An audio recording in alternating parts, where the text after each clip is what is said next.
सुशील का जीवन खुशियों भरा था। सुंदर धर्मपत्नी, बहुत प्यारी एक बेटी और बहुत सुंदर एक बेटा। भगवान ने सुशील को सब कुछ दिया था जो जीवन में हर किसी को आसानी से नहीं मिलता। घर परिवार में सुशील की जान बसती थी। प्रतिदिन घर में खुशियों का कोई ठिकाना नहीं था। सुशील निहायत ही शरीफ और ईमानदार व्यक्ति था। सुशील अपने परिवार के लिए ही जीता हो जैसे, और उसका परिवार भी उसके लिए जान छिड़कता था, खासकर उसकी धर्मपत्नी। जीवन आनंद पूर्वक चल रहा था। एक दिन सुशील की कंपनी को बहुत बड़ा ऑर्डर के लिए एक कॉल आया।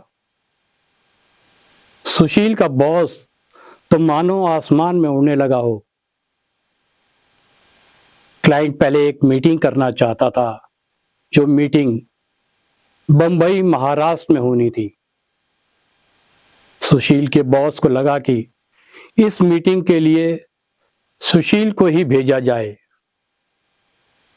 क्योंकि सुशील कंपनी का एक विश्वास पात्र एम्प्लॉय था। ऐसा ही हुआ। सुशील बंबई के लिए रवाना हुआ। उसकी खुशी का कोई ठिकाना नहीं था। बस यहीं से बदलनी थी सुशील की जिंदगी।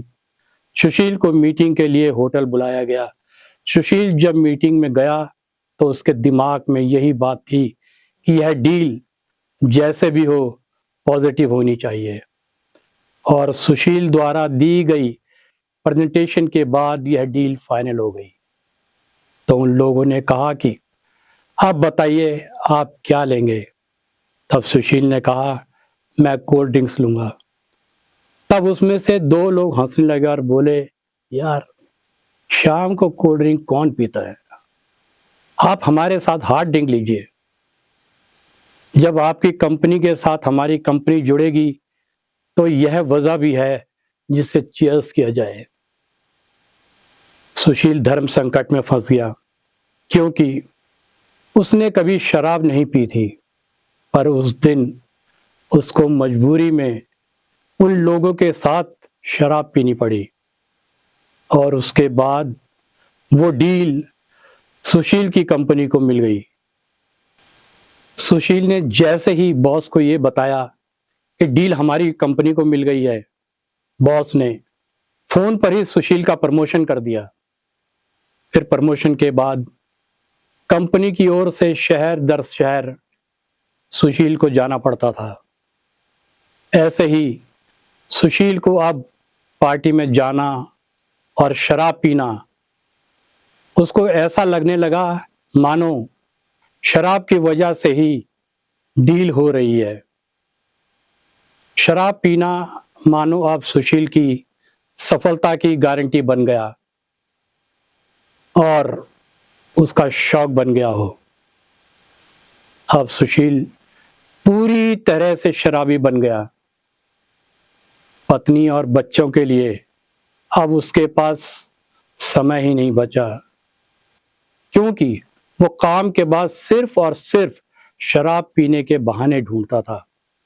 तब उसकी धर्मपत्नी और उसके बच्चों ने उसको बहुत समझाया, जो आप कर रहे हो गलत है।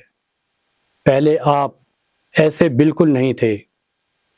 इससे आपका और हमारा जीवन खराब हो जाएगा। आप समझो इस बात को। पर सुशील शराब का आदी हो चुका था। और फिर वही हुआ जो हर शराबी के साथ होता है। उसकी नौकरी भी चली गई और पत्नी और बच्चे उसको छोड़कर चले गए। अब सुशील के पास कुछ भी नहीं बचा था। इस कहानी से हमें यह सीख मिलती है, हमें अपने हंसते खेलते परिवार को न बर्बाद करें। शराब ने कोई घर कभी नहीं बसाया, सिर्फ उजाड़ा है। शराब जहर है, इससे खुद भी बचें और दूसरों को भी बचाएं।